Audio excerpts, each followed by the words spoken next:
boa noite a todos, todas. Eu sou o Gustavo Raci, um dos editores da Sob Influência Edições. Eu estou aqui hoje para mediar na companhia de Felipe Correia e Lucas Lazzaretti. Lançamento de dois títulos, um da Sob Influência Edições, um da Autonomia Literária, com quem dividimos espaço, editora parceira, e dois títulos que celebram o pensamento anarquista. Então a gente está aqui hoje para conversar com o organizador, tradutor da coleção Rastilho, da Sob Influência, cujo primeiro título é Do Anarquismo ao Pós-Anarquismo, do Sonimo, Lucas Lazzaretti, e o Felipe Correia, que é autor do Bandeira Negra, que sai agora pela Autonomia Literária. Acho que a ideia é a gente ter um bate-papo agradável, mas com uma palestra acadêmica ou coisas do tipo. Então eu queria só rapidamente apresentar os nossos convidados. O Lucas Lazzaretti, doutor em filosofia pela PUC do Paraná e foi visiting scholar na Home Kierkegaard Library do St. Olave's College entre 2014 e 2017. Como eu disse, é o tradutor do primeiro título da coleção Rastilho, uma coleção que celebra o pensamento anarquista contemporâneo, mas talvez não só também, né? De acordo com os títulos que a gente está prospectando. E o Felipe Correia, autor de Bandeira Negra, Rediscutindo o Anarquismo, que sai pela Autonomia Literária, que é professor universitário, pesquisador e editor, coordenador do Instituto de Teoria e História Anarquista, editor da Faísca Publicações Libertárias e militante da Coordenação Anarquista Brasileira. Dedica-se à investigação da teoria política anarquista e, dentre seus livros mais importantes, estão Bandeira Negra, Rediscutindo o Anarquismo e Liberdade ou Morte, Teoria e Prática, de Mikhail Bakhtin. Bom, dito isso, eu queria já rapidamente também passar a palavra aos nossos convidados e pedir para se apresentarem, se quiserem novamente, mas também falar um pouco sobre seus respectivos trabalhos editoriais, né, desses dois títulos que a gente está lançando hoje, e daí a gente partir para uma conversa para falar sobre anarquismos, a relevância do anarquismo hoje, como é que a gente pode pensar e agir anárquica ou anarquisticamente, talvez. É isso, desejo a todos uma boa-vinda, uma boa conversa e agradeço muito aos nossos convidados, dizer que é um prazer, uma honra, em nome da Sob Influência, mas também em nome da Autonomia Literária. Sejam bem-vindos e muito obrigado.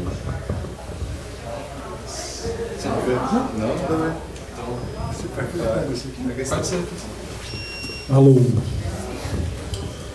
Bom, antes de tudo queria dar boa noite para todo mundo que veio e começar agradecendo não só, né, os companheiros aqui que estão participando da atividade, mas principalmente a Autonomia Literária que se dispôs, né, a publicar essa segunda edição do Bandeira Negra. É um livro que eu escrevi, né, ao longo de alguns anos, que tinha tido uma primeira tiragem e agora a gente fez uma nova edição revista, né, veio com um pós-fácil novo também e com uma edição linda aí pela Autonomia, e eu estou muito feliz que esse livro vai ter uma circulação muito maior agora, né? Para falar um pouco sobre esse livro, eu acho que é importante pensar, né, para quem está nesse universo há muito tempo. Então eu estou nesse universo da militância, universo editorial, universo da pesquisa aí, desde o final dos anos 1990, e existia um certo incômodo, né, desde aquela época com relação aos livros que discutiam um pouco o que é o anarquismo, né? Desde os pequenos livros até os livros um pouco maiores, porque esses livros eles tinham vários problemas, né? E dentre eles, essa ideia de uma história vista de cima ali, das grandes figuras, né? Então os livros pegavam ali o pensamento de 2, 3, 4 grandes clássicos, né? Clássicos esses que eram, na sua imensa maioria, ou europeus ou norte-americanos, enfatizavam certos aspectos, algumas vezes davam muita importância para episódios pouco importantes, não tocavam em episódios mais importantes, de modo que a gente resolveu, enfim, começar a trabalhar, né, numa certa linha de pesquisa, e quando eu falo a gente, eu estou me referindo aos pesquisadores que estão em torno do Instituto de Teoria e História Anarquista, né, tem brasileiros e tem pesquisadores de outros países, e a gente começa a trabalhar numa linha, e o Bandeira Negra é um dos frutos desse trabalho coletivo que vai revisar, né, essa explicação histórica do anarquismo por meio de um livro de teoria política, tentando começar de novo, né? Então a ideia é reconhecer os problemas, né, e os méritos também dos livros que vieram antes, entender que muitas das conclusões que esses livros tinham, né, por exemplo, o anarquismo como algo incoerente, o anarquismo como algo pequeno burguês, o anarquismo como algo juvenil, né, ou qualquer outra coisa nesse sentido, era muito mais fruto, né, desse problema do como as obras foram construídas do que um problema do anarquismo em si, de modo que o que a gente tenta ali a partir do Instituto que está presente no Bandeira é começar de novo, né? Ou seja, olha, vamos pegar o que foi feito, vamos ver o que tem que ser descartado, vamos ver a partir de onde a gente pode caminhar, e se a gente acompanhar a estrutura do livro, é mais ou menos por aí que o livro vai. Ou seja, ele começa fazendo um balanço crítico, né, da literatura existente, então vai mostrar, por exemplo, que o senso comum, quando faz essas afirmações do anarquismo como caos, como desorganização, como apologia da pura e simples destruição, não tem correspondência nenhuma com a realidade. Vai fazer também uma constatação que, por mais sérios que sejam, né, os autores marxistas, os autores liberais, também quando o assunto é anarquismo, não deram a devida atenção a isso, né? No meu livro do Bakunin eu mostro, né? Eu pego todos os autores que discutiram o Bakunin, muitos deles sequer leram a obra do Bakunin, leram nada, tem vários livros discutindo o Bakunin sem uma citação do próprio Bakunin, né? Então a gente descartou esse senso comum, descartou essas abordagens muito ideologizadas, principalmente liberais e marxistas, quando falavam do anarquismo, e tentou partir ali de algumas obras libertárias, algumas obras anarquistas, tanto mais antigas, como do Max McCloud, por exemplo, quanto mais contemporâneas, para produzir o que é o anarquismo, né? Então, o livro Bandeira Negra é o que é o anarquismo, com um enfoque um pouco diferente do que a gente estava acostumado. Ele trabalha com 150 anos de história, então ele começa ali na Primeira Internacional, dos anos 1860, e ele vai até o presente. Então, isso já rompe um pouco com os problemas temporais que a gente tinha, né? Alguns começando lá em Jesus Cristo, outros às vezes terminando, né, ao final da Revolução Espanhola, em 1939. Então a gente estabelece esse corte temporal de 150 anos da chamada Primeira Internacional para frente, e a gente trabalha com uma abordagem global, né? Então a gente está um pouco nessa pegada da história global, das grandes teorias globais, tentando entender o anarquismo não só nesse eixo do Atlântico Norte, Europa, Estados Unidos, mas também nas suas expressões latino-americanas, africanas, asiáticas, experiências essas que em certos casos foram muito importantes e, se não, né, mais importantes do que outras que aconteceram nos Estados Unidos, às vezes até na Europa. Então, eu vou selecionar nesse livro um conjunto de mais ou menos 80 autores, né, desses 150 anos, dos 5 continentes, para tentar ver as grandes continuidades e as grandes permanências.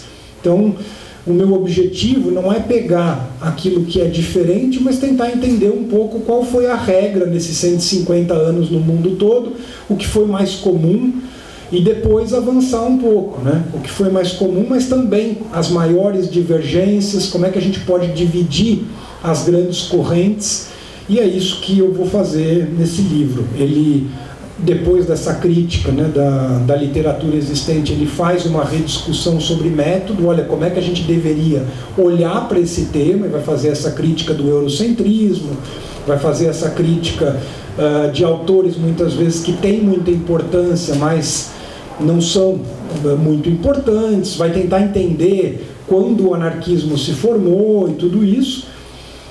Depois, mais adiante, eu vou conceituar, portanto, o anarquismo, né? Anarquismo esse que é entendido como uma forma de socialismo revolucionário, que tem, né, num conjunto ali de críticas à dominação em geral, né, não só a dominação de classe, mas as várias formas de dominação, e aí a gente encontra essa crítica à dominação de gênero, de raça e etnia, né, a dominação nacional e outras.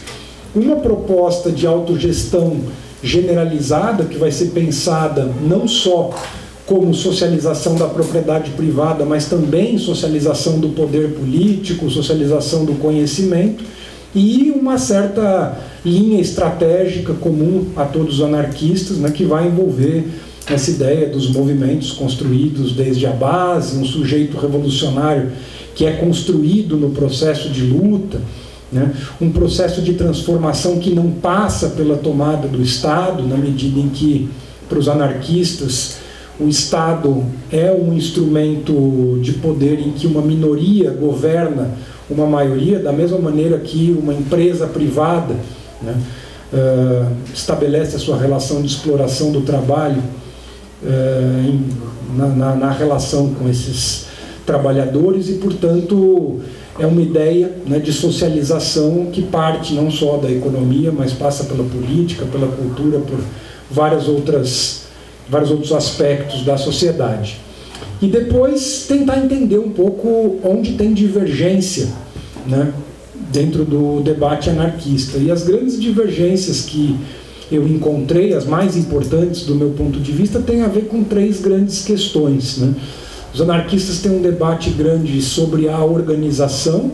Então a gente tem aqueles que são mais favoráveis a uma perspectiva que eu chamo de anti-organizacionista, mas mais voltada aos pequenos grupos, aos coletivos de afinidade mais informais, né, corrente minoritária, e uma corrente organizacionista mais importante, essa principalmente articulada dentro dos sindicatos. É importante que se pontue aqui que um dos problemas dessas obras mais clássicas aí, que explicam o que é o anarquismo, muitas vezes eles separam o anarcossindicalismo e o sindicalismo revolucionário do anarquismo, coisa que eu entendo ser um equívoco, né? Do meu ponto de vista, tanto o anarcossindicalismo quanto o sindicalismo revolucionário, eles surgem junto com o anarquismo e se constroem como estratégias anarquistas, né?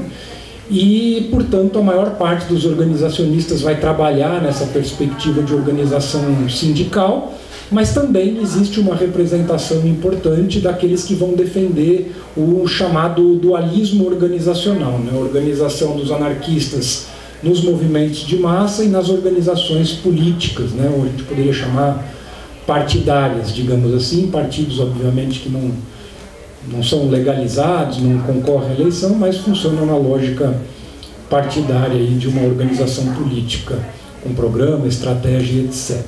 Então, primeiro debate, organização. Segundo debate, as reformas. E aí a gente tem uma minoria que vai ser contrária às lutas por reformas e, portanto, essa ideia de que ou faz a revolução ou não há outra medida possível, e, portanto, esses anarquistas vão ser contrários às mobilizações por ganhos imediatos. Corrente minoritária. Por outro lado, a gente tem essa corrente majoritária de anarquistas que entendiam ser não só possível, mas desejável construir uma perspectiva revolucionária a partir das lutas por melhoria de salário, por diminuição de horas de trabalho, reivindicações inclusive frente ao governo, né, para certas políticas públicas e etc. E a terceira questão, a questão da violência, ou seja, os anarquistas em geral entenderam historicamente que a violência seria uma necessidade de resposta de qualquer movimento revolucionário que estivesse propondo uma transformação da ordem capitalista e estatista presente, mas a gente tem uma corrente que eu chamo, né, de insurrecionalista, pensando um pouco a violência como algo que poderia funcionar como um gatilho para criar mobilizações populares radicalizadas e não necessariamente vinculada a movimentos mais massivos e estruturados, né? E uma segunda posição, também, a meu ver, majoritária historicamente, de uma concepção de violência que funcionasse concomitantemente a essa construção de movimentos de massa combativos, organizados, e que esses aparatos, né, de luta avançada estivessem vinculados a lutas de massa mais organizadas, né? E depois disso, mais para o final do livro, eu vou um pouco para essas reflexões sobre como se deu o surgimento do anarquismo, e aí eu trabalho um pouco com aquela ideia da história vista de baixo, né, de fugir um pouco dos grandes clássicos e tentar entender, por exemplo, como a Associação Internacional dos Trabalhadores, ou Primeira Internacional, teve uma influência muito significativa sobre o Bakunin, e, portanto, a gente deixar de entender o anarquismo como um fenômeno que surge na cabeça de um clássico ou de outro, para entender que aquilo foi um movimento de um setor da classe trabalhadora e que se articula com certos acordos e certas divergências em relação a outros movimentos concomitantes, como, por exemplo, o marxismo, né? Então, o que eu vou mostrar ali é como a classe trabalhadora não se constrói de maneira unitária, mas, né, com distintas posições, e o anarquismo é uma dessas posições que vai, por exemplo, contrapor a sua perspectiva revolucionária em relação a um ideal reformista que já vigorava ali dentro da própria Internacional, né, que vai contrapor, por exemplo, a perspectiva centralista, né, de defesa de transformação da classe em partido da classe, tomada do poder político, né, ou Estado pelos trabalhadores, com uma proposta diferente, voltada para um sindicalismo de base revolucionária, né, que pudesse trabalhar de maneira federalista, construindo a sua proposta pela base, com participação dos próprios movimentos, com autogestão dessas lutas, e que, portanto, entre o período de 1868, quando é fundada a primeira organização anarquista da história, chamada Aliança, da qual fez parte o Bakunin, até o ano de 1883, nesse intervalo, é o período que eu considero de conformação do anarquismo, não só na Europa, mas também nas Américas, né, América do Norte, América do Sul, no norte da África, e é esse caldo, como eu entendo, que vai ajudar a entender a difusão, né, desse conjunto de ideias, né, dessa expressão da classe trabalhadora que constitui o caldo do anarquismo e vai possibilitar, por meio do próprio desenvolvimento do capital, e isso é uma coisa muito interessante, quando a gente observa como é que o anarquismo se difunde no mundo, a gente vai notar que são trabalhadores, por exemplo, que estão sendo enviados de um país para o outro para trabalhar num determinado projeto, e os trabalhadores em viagem, né, ao desenvolvimento dos meios de comunicação, a circulação de literatura e etc., é o que vai ajudar a explicar como essa ideologia, essa doutrina, né, sai ali da Associação Internacional dos Trabalhadores e vai se difundir para os mais diversos continentes do mundo, né? Então, é mais ou menos por aí que o livro vai, e a gente tinha combinado de falar uns 15 minutos, eu vou só jogar essa bola e depois a gente pode entrar mais especificamente nos temas aí, nos detalhes e tudo mais, tá bom? Obrigado. Texto, porque se você tem um texto mal traduzido, ele trunca, ele fica ruim. E aí parece que o autor escreve mal quando não é verdade, assim. Como eu não traduzo exatamente do russo, eu não posso voltar lá, né? Mas traduzo de algumas outras línguas. Eu montei então essa ideia e apresentei para o pessoal do Sob Influência, que muito prestativo e rápidos foram, vamos montar e tal. E o primeiro título que sai então é esse do Saul Newman, que é um professor de filosofia lá na Inglaterra, que o título original era Post-Anarchism. E aí eu já explico de por que a gente decidiu, falou, Saul Newman concordou e tudo mais, de fazer esse negócio do anarquismo ao pós-anarquismo. Porque a gente viu que lá na Inglaterra, onde havia discussões mais já vivas, sobretudo na universidade, não é como não existe aqui, claro que existe, aqui é a prova viva de que ela existe, mas lá havia já uma discussão mais sedimentada num certo âmbito, com importantes jornais, né, revistas acadêmicas ou não necessariamente acadêmicas, mas transitavam ali, que estavam discutindo essa coisa estranha que era pós-anarquismo. E no nosso caso isso não era necessariamente verdade, não é? Eles já tinham debatido, inclusive, se vale a pena, continua o debate, se vale a pena a gente chamar isso de pós-anarquismo ou não, né? E a gente decidiu então, vamos do anarquismo ao pós-anarquismo. Porque depois vocês podem ver, a Camila Judã faz a apresentação e ela talvez faça um trabalho muito melhor do que o meu aqui, assim, de improviso. Mas, talvez não, com certeza.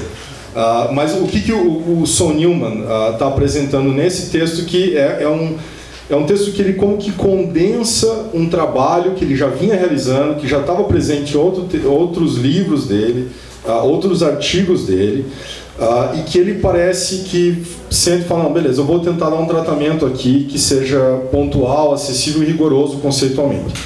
A ideia dele é de revisitar a noção de anarquismo desde uma perspectiva crítico-filosófica, ou conceitual-filosófica, aonde ele retornaria não necessariamente a dizer, bom, vamos lá ver qual era o problema da pergunta pelo que é anarquismo historicamente, que ele reconhece, é necessário, fez isso em outros trabalhos, mas vamos perguntar filosoficamente o que hoje nós poderíamos trabalhar com a ideia do que é o anarquismo, de acordo com o fenômeno que nos é apresentado hoje, não é? Das movimentações que a gente tem hoje.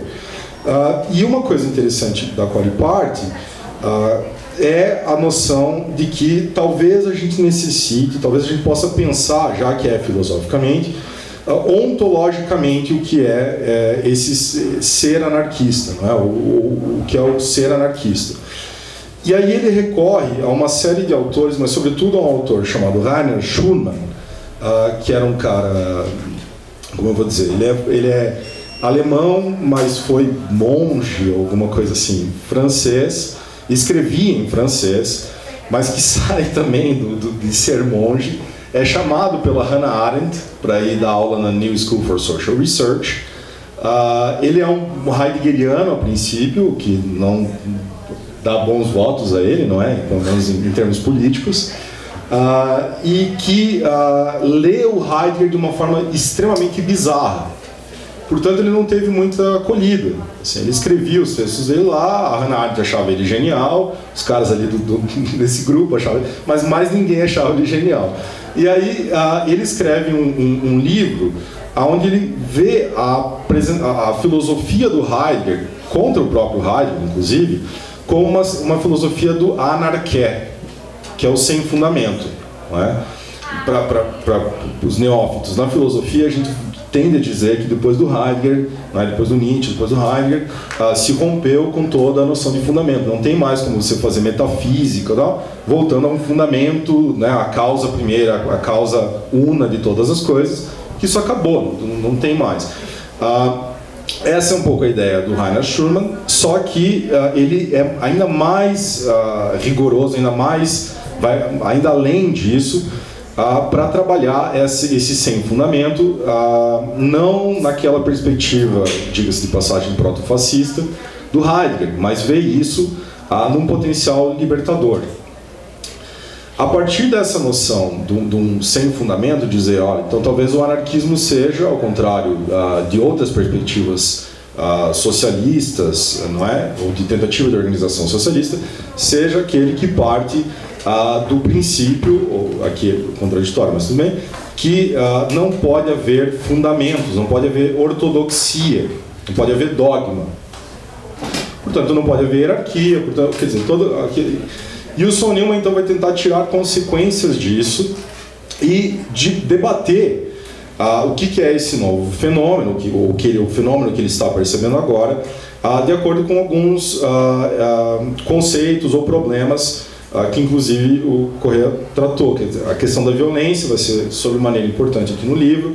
Como é que a gente trata a questão da violência? Então, ele vai voltar ao Benjamin, vai voltar ao Sorel, vai voltar a uma série de autores, ao Lavoisier, por exemplo, da questão da servidão voluntária, para tentar reconstruir isso com base naquela ideia inicial da ontologia.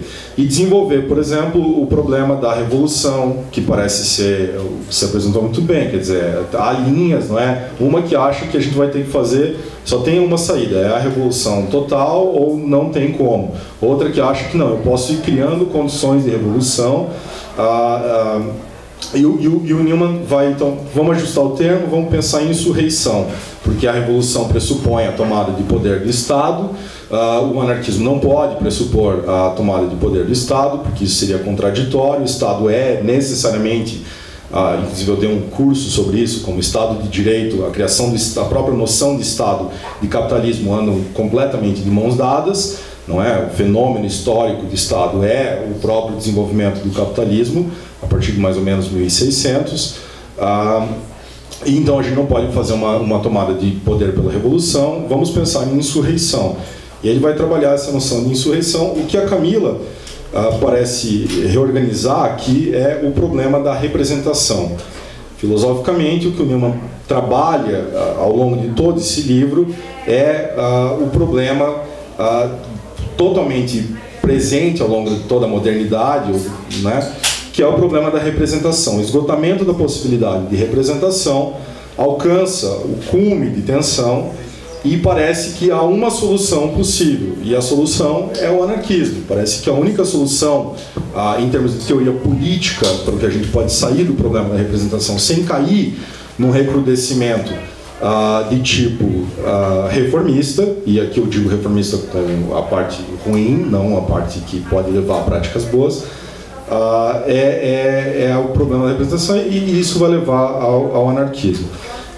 O conjunto dessas coisas o Newman chama de pós-anarquismo. Por que aí é o problema do livro dele em relação à teoria? É porque muita gente vinculou o fato de ele utilizar autores que são do pós-estruturalismo, não é? Então, está presente aqui o Negri, o Derrida mais ou menos, o Deleuze mais ou menos, mas está o Hart, está o Negri, está o Agamben. Esses autores vão sendo convocados sempre numa leitura muito particular, e todos eles são geralmente associados com esse movimento que é o pós-estruturalismo, né? E aí, muitas pessoas pensavam, isso eu escrevi para o Newman no e-mail, perguntando, cara, como é que resolve isso? Assim, como é? Ele falou assim, não, mas isso está completamente disparatado, de que o pós-anarquismo seria só um anarquismo mais pós-estruturalismo. E ele fala, não, porque se você fizer uma leitura assim, não encaixa, não fecha, porque muito do pós-estruturalismo cai na acusação, que é geralmente associada a ele, de um relativismo teórico, ou de um vale tudo, ou é simplesmente como é que eles dizem normalmente dos deleuzianos, que não, isso tudo é afeto, né? Tudo é atravessamento de afetos. E o Newman está falando, não é bem assim. Como que não é bem assim? No livro ele vai mostrar, olha, há práticas, há concretude, e aí ele apela sempre a movimentos, de ocupação, por exemplo. Ele fala do Wall Street, ele fala do Seattle, mas me parece, e em conversas com o Newman, que poderia estar aqui e facilitar toda a minha vida hoje, ele está muito mais vinculado com o pessoal da Grécia, por exemplo. O Newman vai à Grécia várias vezes, veio ao Brasil também, e com o pessoal da Espanha, por exemplo, os autonomistas da Itália. Então ele está pensando sempre tudo isso, essa noção de pós-anarquismo como uma reorganização conceitual, E em relação a essas práticas, Chiapas, por exemplo, também aparece aqui, aparece nas reflexões dele. Enfim, é isso. Assim, ele tenta reorganizar o livro tenta, então, essa abordagem que nos pareceu muito interessante até para começar a coleção, que vai trazer títulos que não necessariamente concordam com ele ou com Newman, que a ideia é um pouco essa, assim, é trazer títulos, como eu falei, que estavam negligenciados. A gente, com a Camila, talvez vá traduzir o Proudhon, que é o cara que também, assim, é bizarro. A gente parou e olhou e falou, tá, como é que isso nunca foi traduzido aqui, sabe? E trazer, então, esses textos que, para criar mais ou menos não vou dizer uma linha, assim, é criar um rastilho, assim, acender ali a linha da pólvora e esperar, porque aí quem vai fazer a explosão são vocês, assim. Aí o meu trabalho fica mais fácil aqui. Que é um pouco isso, assim, trazer esses textos, fazer a coisa gerar debate, gerar discussão. É isso.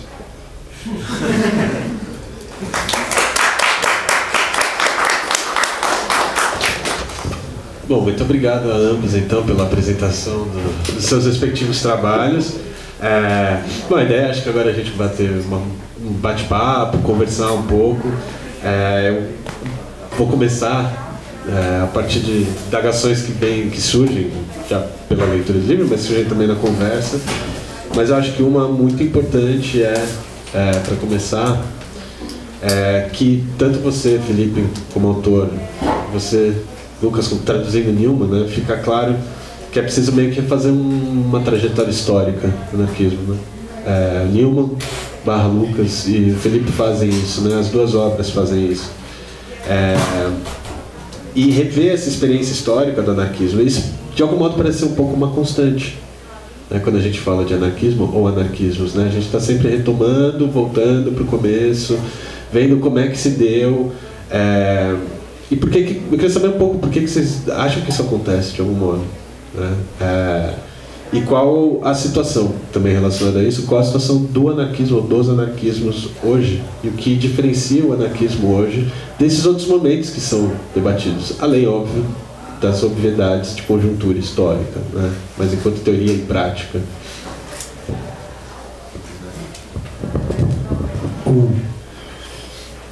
Bom, eu diria o seguinte, né? Parte do interesse de escrever esse livro, né, tem a ver com uma inquietação grande de que quanto mais eu e os companheiros do Instituto estudamos o anarquismo, mais a gente vai vendo que ele é pouco conhecido, ele é mal estudado. Então acho que isso que o Lucas fala dá uma certa angústia, porque no fundo é isso, são textos centrais que ninguém conhece, são autores interessantíssimos que ninguém discute. E, de alguma maneira, né, pelo menos do meu ponto de vista, a nossa tradição histórica ela tem muita coisa que não é conhecida, que não é estudada, autores importantes, experiências históricas importantes. Então, eu tenho um pouco diferenças, por exemplo, com a abordagem do Newman e tal, na medida em que, quando eu vejo assim, a crítica, porque toda essa ideia do pós-anarquismo, pelo menos da maneira que eu vejo, ela parte da ideia de uma insuficiência do anarquismo clássico, talvez mais ortodoxo, né? Mas eu estou um passo antes disso, né? Eu estou sustentando a posição de que a imensa maioria dos pesquisadores e dos militantes, e aqui digo com toda tranquilidade, inclusive o Newman, não conhece o que é o anarquismo clássico, o anarquismo histórico, na medida em que é isso, quanto mais você olha, mais você vê que tem coisas que não foram estudadas, experiências que não foram pensadas, autores que não foram lidos. Então, eu tenho um pouco essa preocupação. Vamos nesse aqui. Eu tenho essa preocupação de, antes de chegar, porque eu não sou o contrário, por exemplo, a complementar as eventuais lacunas, os eventuais problemas do anarquismo com outras coisas, né? Mas eu tenho estado numa posição que talvez seja um passo antes, que é nessa posição de vamos conhecer a fundo essa tradição que está aí. E o que eu posso assegurar é um pouco esse mesmo sentimento que foi colocado, né? De para onde você olha tem autores que a gente não conhece, experiências históricas e tal. Então eu tenho tentado, antes de fazer um diagnóstico, digamos assim, acerca das insuficiências, dos problemas, dos limites, né? Trazer um pouco à tona. É óbvio que eu tenho as minhas preferências, né? Nesses debates todos aí, eu defendo as posições organizacionistas. Dentro do debate organizacionista eu defendo essa perspectiva do dualismo organizacional, entre outras coisas. Então eu tenho sim as minhas preferências, mas tenho tentado trazer novamente e aprofundar certos estudos que eu acredito que não foram feitos, né? Para dar um exemplo, o Bakunin, do meu ponto de vista, é um dos dois principais clássicos do anarquismo. Beleza. O Estado talvez seja o principal tema do Bakunin. Vocês imaginem, e até usei, o Newman tem discussões interessantes sobre esse tema, tem um texto dele que eu gosto bastante sobre esse tema, que não há um livro no mundo que discute a teoria de Estado do Bakunin. Vocês façam ideia. Tipo, é um dos principais clássicos do anarquismo, é o principal tema desse clássico. Você pega, por exemplo, o Estado em Marx. Marx escreveu muito menos sobre o Estado do que o Bakunin, tem inúmeras obras, né, discutindo esse assunto. Você vai pegar o Bakunin, escreveu, né, copiosamente sobre esse assunto, tem pouquíssimos estudos, né? Então, o Marx escreveu os comentários do programa de Göttingen que nem chegou um texto todo. E aí você pega lá o Pachucanes, é a teoria do Estado embutida, né, em outros textos e tal. Tudo isso que, enfim, são caminhos possíveis para você fazer em relação aos anarquistas, mas que de fato não foram feitos, né? Então eu responderia isso, assim, eu acho que tem muito a ser explorado, tem muito a ser feito e tem muita coisa interessante, inclusive para os dias de hoje, né? Porque dialogando com o que você coloca, né, com o que o Lucas falou também, eu entendo que depois dos anos 1990, né, com essa hegemonia neoliberal, e agora com esse crescimento em nível mundial aí das diversas formas de nova direita, de extrema direita, a gente tem no anarquismo, né, e no sindicalismo revolucionário expressões importantes, né? Eu trabalhei 2 anos numa pesquisa agora sobre o anarquismo, o anarcossindicalismo e o sindicalismo revolucionário contemporâneo. Então peguei de 1990 até 2019, também produzi uma história global, vai sair um capítulo num livro de história global do socialismo, sai agora, acho que em junho, foi organizado pelo Marcel van der Linden, que é um historiador do trabalho que eu particularmente gosto muito. E nessa pesquisa foi muito interessante de ver que o anarquismo tem crescido, né, quando a gente observa o médio prazo, digamos assim, dos anos 90, né, para esse final dos anos 2010, há um crescimento significativo. Ele tem uma presença em diversos países do mundo, ele conseguiu presenças importantes, né? Você falou da Grécia, por exemplo, foi um dos lugares, mas houve episódios importantíssimos aí no mundo todo em que os anarquistas tiveram participações importantes, e a conclusão que eu sustento ali é que, obviamente, é uma força minoritária no campo disso que eu considero a esquerda em sentido amplo, né? Isso é outra polêmica, mas eu sou daqueles que consideram o anarquismo parte da esquerda, mas vamos dizer assim, desse setor revolucionário, né?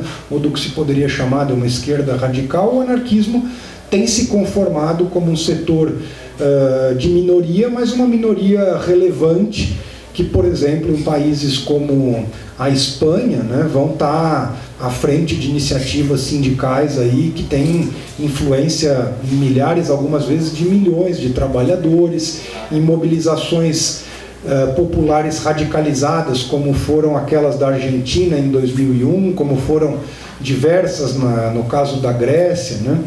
essa volta ao passado, ela tem muito para iluminar um pouco desses movimentos do presente, né? E aí o diálogo um pouco aqui é esse. Eu tenho uma posição um pouco mais, diria, talvez cuidadosa, assim, de que eu acredito que o anarquismo ortodoxo, o anarquismo clássico tenha muito a oferecer. E aí também, assim, não é meu intuito, não vou ficar fazendo, enfim, trazendo polêmicas e tal, mas só para colocar que me incomoda um pouco, às vezes, os autores anarquistas contemporâneos que produzem um certo tipo de anarquismo sem anarquistas, assim, que é um pouco essa angústia que você coloca, né, do tipo, legal, eu leio vários desses autores, acho que eles têm contribuições importantes, mas algumas vezes eu fico me perguntando um pouco, sei lá, por que chamar isso de anarquismo, né? Sei lá, talvez eu até gosto do termo pós-anarquismo mais do que chamar de anarquismo alguma coisa que não dialoga tanto com essa tradição histórica, né? Mas aí é um pouco como acontece no marxismo, um pouco como acontece em outros autores, que é isso, né?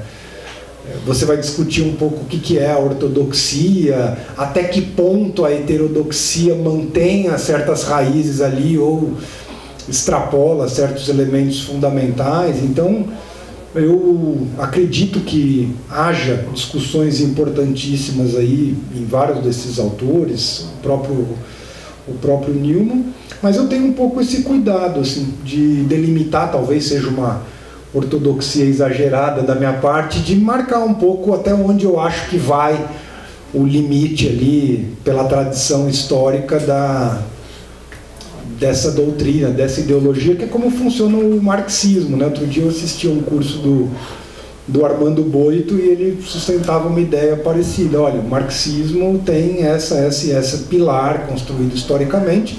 Beleza, tem obras ali que extrapolaram aquilo, que foram pensar outras questões e tal, dialogam com o anarquismo, mas extrapolam um pouco esse núcleo fundamental, né? Eu tenho me concentrado um pouco mais nesse núcleo fundamental, que é isso. Eu tenho essa mesma sensação. Para onde a gente olha tem coisa muito interessante. Por exemplo, só para não ficar muito na abstração, né? Teoria das classes sociais do Bakunin, também quase nada publicado, nem em português, nem em outras línguas. A gente vai olhar ali e vai ver um diálogo, por exemplo, super contemporâneo das ciências sociais com o que há de mais avançado na teoria das classes sociais. A gente vai ver debate não só com Marx, com Weber, né?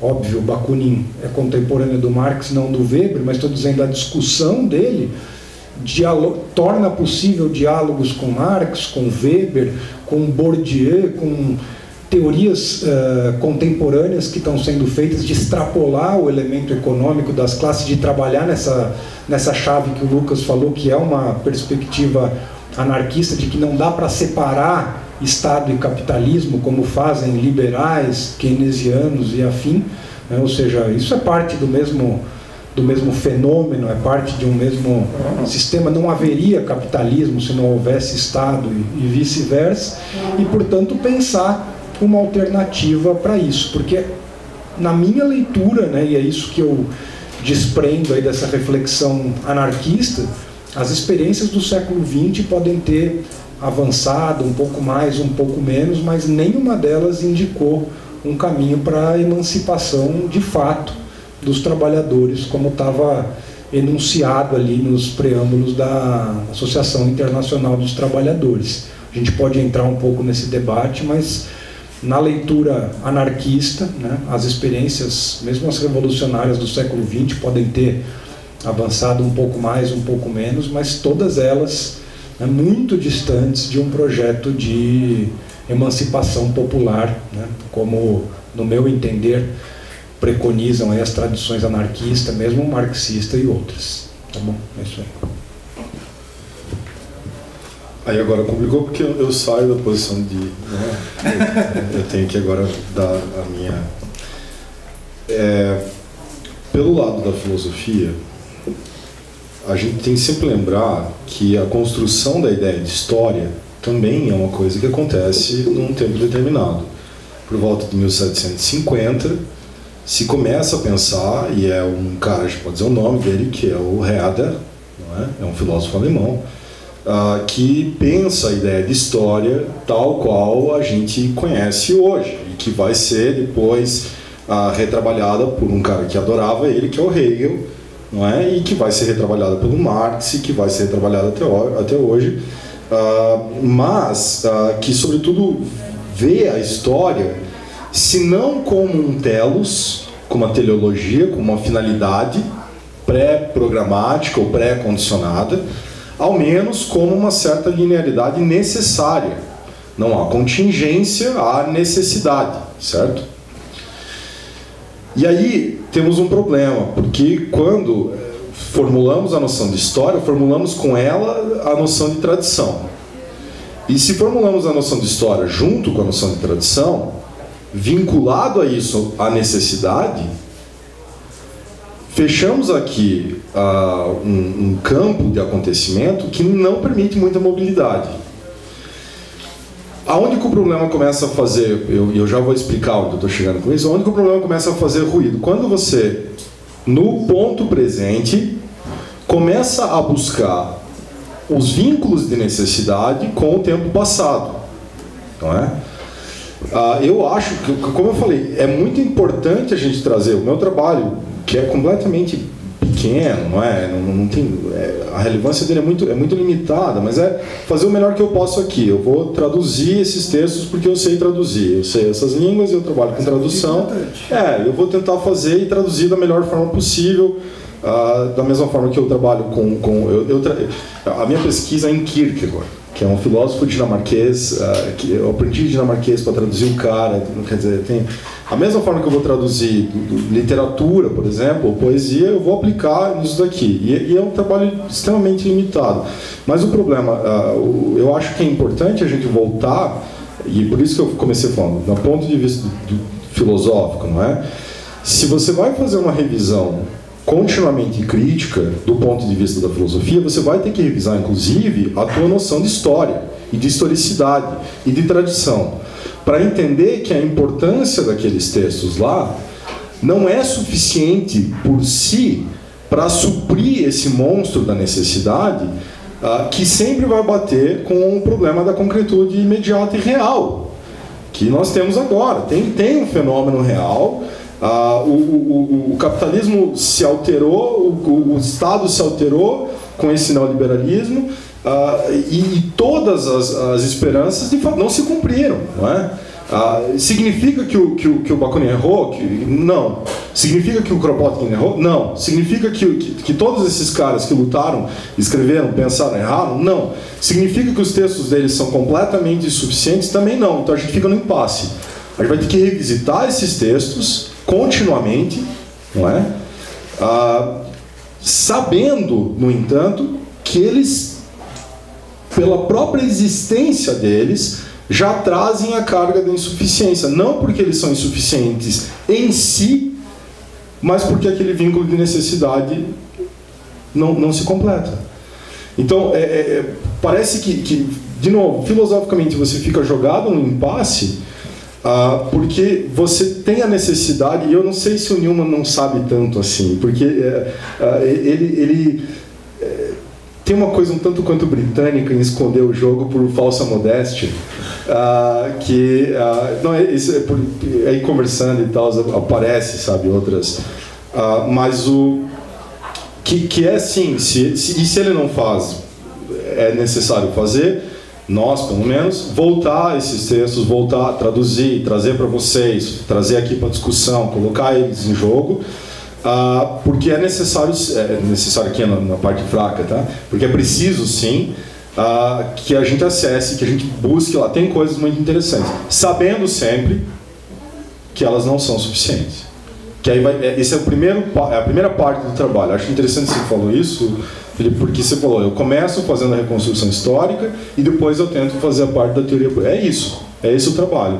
A gente vai ter que fazer a parte da reconstrução histórica, vai ter que revisitar e apontar, por exemplo, onde o Kropotkin tem limites na teoria dele, porque ele está vinculando a uma noção de natureza, que o Bakunin também tem, e que essa noção de natureza, em geral, natureza humana, não funciona mais.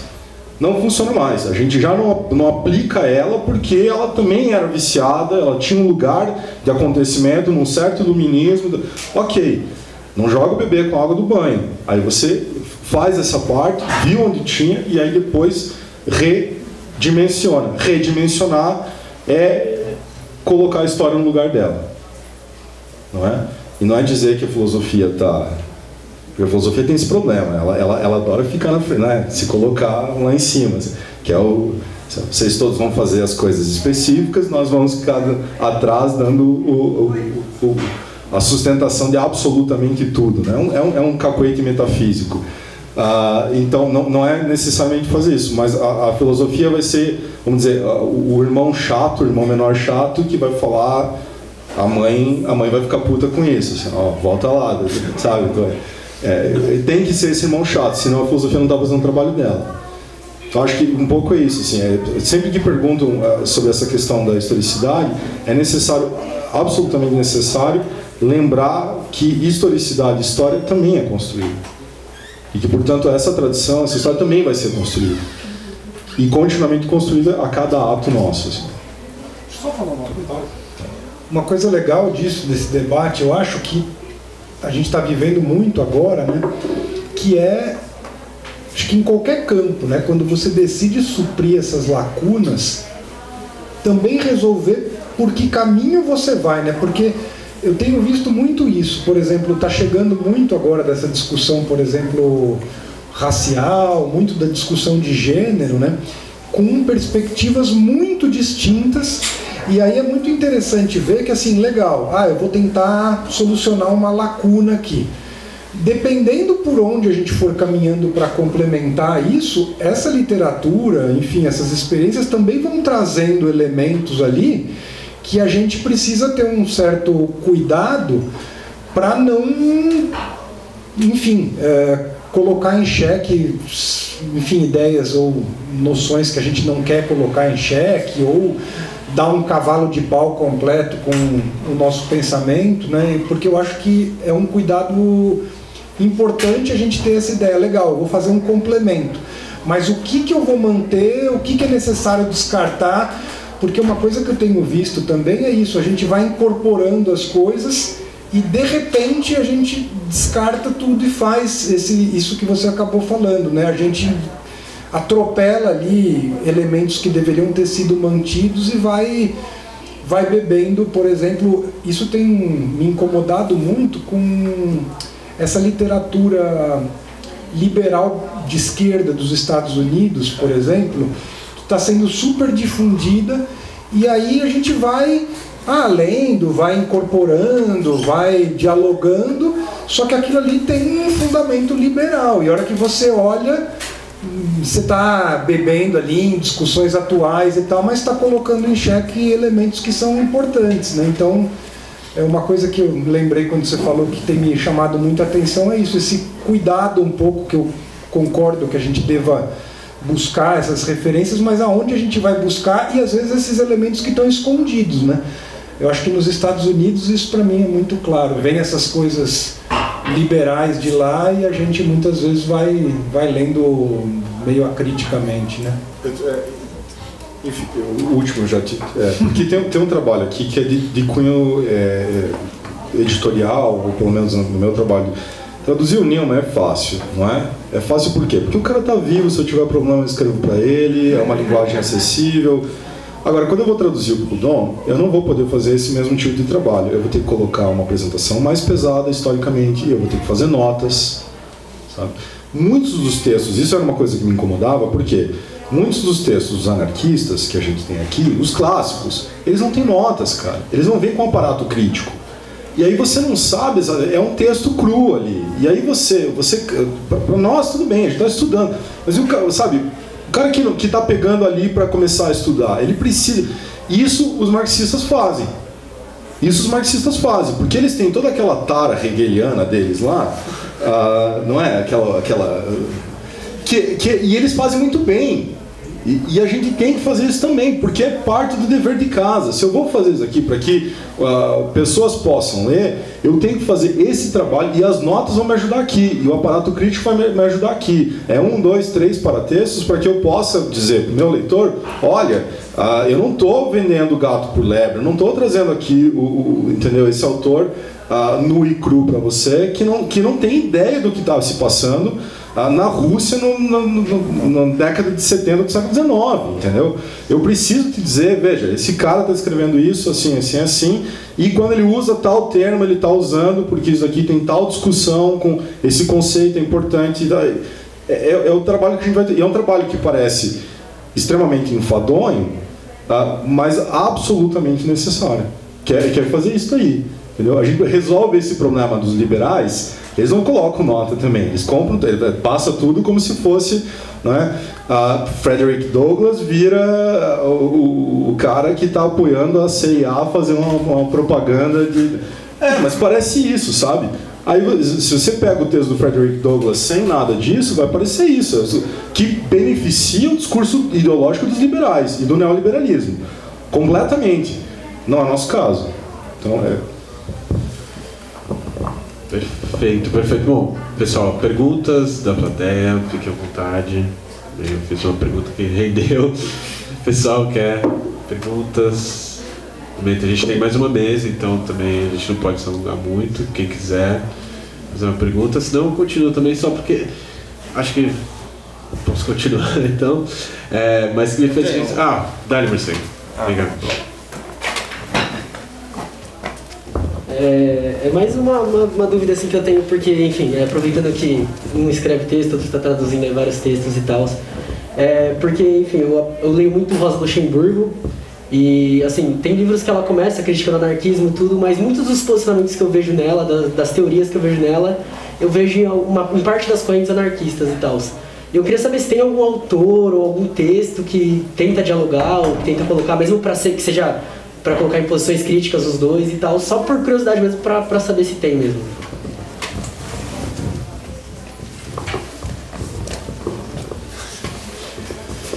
Então, quando a gente pega os autores que vêm do marxismo, mas com uma perspectiva um pouco mais crítica, eu colocaria a Rosa Luxemburgo talvez nessa posição, né? Ou seja, sem dúvida faz parte da tradição marxista, mas está fora da ortodoxia mais dura, assim. Todos esses heterodoxos, de alguma maneira, né? Ela eu consideraria com alguma heterodoxia, não é das mais heterodoxas, né?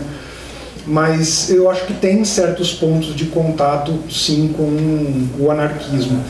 Eu te indicaria, cara, um texto do Daniel Guérin, chama Rosa Luxemburgo e a Espontaneidade Revolucionária, se eu não estou enganado, foi publicado aqui no Brasil esse texto. O Guérin, ele era um anarquista com um diálogo bastante amistoso com o Marx, assim, chegou a propor certas fusões aí de anarquismo com o marxismo e tal, e tinha uma certa admiração pela Rosa. Eu acho que poderia ser um título interessante assim para dar essa noção, né? E eu acredito que um problema que ela coloca e que é muito caro aos anarquistas é essa questão da crítica à burocracia. E não só essa crítica à burocratização do próprio processo revolucionário, mas das próprias lutas, esse movimento de que num determinado contexto partido começa a substituir classe, ainda que fale em nome da classe, e outros movimentos que eu acho que de fato se tornaram muito problemáticos aí ao longo do século XX, né? Então eu acho que tem pontos de contato que são interessantes, indicaria o Guérin. A análise do Trachtenberg sobre burocracia também seja interessante. Então, o Maurício Trachtenberg também é um autor que fazia como o Guérin, assim, era um cara que estava meio no meio do campo ali entre o marxismo e o anarquismo, e que tinha também uma posição muito razoável, assim, porque eu acho que tem duas coisas, né, que a gente está discutindo aqui. Uma coisa são as nossas preferências ideológicas, outra coisa é isso que eu acho que o Lucas está falando, eu concordo, que é o rigor, por exemplo, filosófico, historiográfico, no campo da tradução e outras coisas. E eu acho que tanto o Daniel Guérin quanto o Maurice Trachtenberg e outros, apesar